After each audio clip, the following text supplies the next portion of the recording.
আবার যদি কেউ জনগণের রাজনীতি না করে, জনগণের মুখের ভাষা কেড়ে নিয়ে বাক স্বাধীনতা হরণ করে যদি আবার আপনার বাকশাল কায়েম করতে চায়, আবার এদেশের ছাত্র জনতা আবু সাইদার মুক্তের উপর ফিরে আসবে, একদিনের জন্য বাংলাদেশকে স্বৈরশাসকের কবলে ছেড়ে দেওয়া হবে না।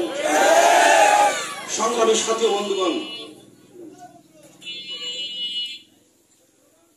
আপনারা জানেন এই জুলাই আন্দোলনের ছাত্রদের একটা স্লোগান ছিল। সেই স্লোগানটা ছিল তুমি কে আমি কে, রাজাকার রাজাকার। এই স্লোগান দিয়ে কিন্তু বাংলাদেশ নতুন করে স্বাধীন হয়েছে, বলেন ঠিক কিনা? শেখ হাসিনা একটা কথা বলেছিল যে সরকারি চাকরিতে মুক্তিযুদ্ধের সন্তানরা না পেয়ে কি রাজাকারের বাচ্চারা চাকরি পাবে, এই কথা বলেছিল, ঠিক না? যার কারণে কিন্তু এদেশের ছাত্র সমাজ নিজেকে রাজাকার দাবি করে রাজাকার স্লোগান দিয়ে তারা রাজপথে নেমেছিল।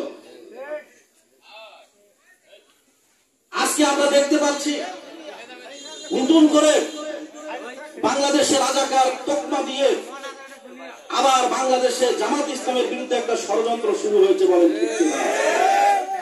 সম্মানিত উপস্থিতি, সেদিন যারা রাজাকারের স্লোগান দিয়ে রাজপথে নেমেছিল তারা ছিল স্বৈরশাসকের বিরুদ্ধে, বলেন ঠিক কিনা? সেদিন যারা নিজেদেরকে রাজাকার পরিচয় দিয়ে রাজপথে নেমে এসেছিল তারা ছিল আমার দেশের শিক্ষাঙ্গনে যে অস্থিতিশীল পরিবেশ সৃষ্টি করা হয়েছিল, শিক্ষাঙ্গনে স্কুল কলেজ বিশ্ববিদ্যালয়গুলোতে যে টর্চার সেল তৈরি করা হয়েছিল, রাজাকার পরিচয় দিয়ে রাজপথে নামার উদ্দেশ্য হচ্ছে টর্চার সেল মুক্ত বাংলাদেশ গড়ার জন্য তাদের সে আন্দোলন ছিল। রাজাকার বলে এই আন্দোলনে অংশগ্রহণ করার উদ্দেশ্য ছিল যারা নিজেদেরকে রাজাকার বলে সেদিন পরিচয় দিয়েছিল তারা ছিল ভারতের আধিপত্যবাদের বিরুদ্ধে, বলেন ঠিক কিনা? যারা নিজেদেরকে রাজাকার বলে দাবি করেছিল তারা ছিল সন্ত্রাসের বিরুদ্ধে, তারা ছিল দুর্নীতির বিরুদ্ধে, তারা ছিল মাস্তানির বিরুদ্ধে, তারা ছিল খুনের বিরুদ্ধে, বলেন ঠিক কিনা? সুতরাং আজকে বাংলাদেশ জামাত ইসলামীকে আবার নতুন করে রাজাকার বলা হচ্ছে। বাংলাদেশ স্বাধীন হওয়ার জন্য প্রথম যুদ্ধ হয়েছিল 1971 সালে। 1971 সালে যারা রাজাকার ছিল, পাকিস্তানের দোসর ছিল, পাকিস্তানের পাক বাহিনীদেরকে যারা সহযোগিতা করেছিল, বেসিক্যালি 1971 সালে যারা 4টি বড় বড় অপরাধ করেছিল তাদেরকে রাজাকার বলা হয়।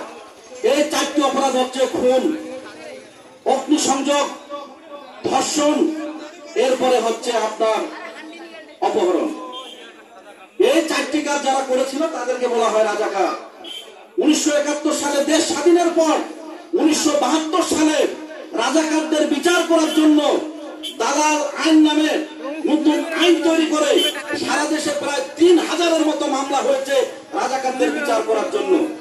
এই যে 3000 মামলা হয়েছে সারা দেশে রাজাকারদের বিচার করার জন্য, সারা দেশের সেদিন একটি থানার একটি মামলাতেও বাংলাদেশ জামাত ইসলামের একটা নামও কিন্তু অন্তর্ভুক্ত করতে পারে নাই।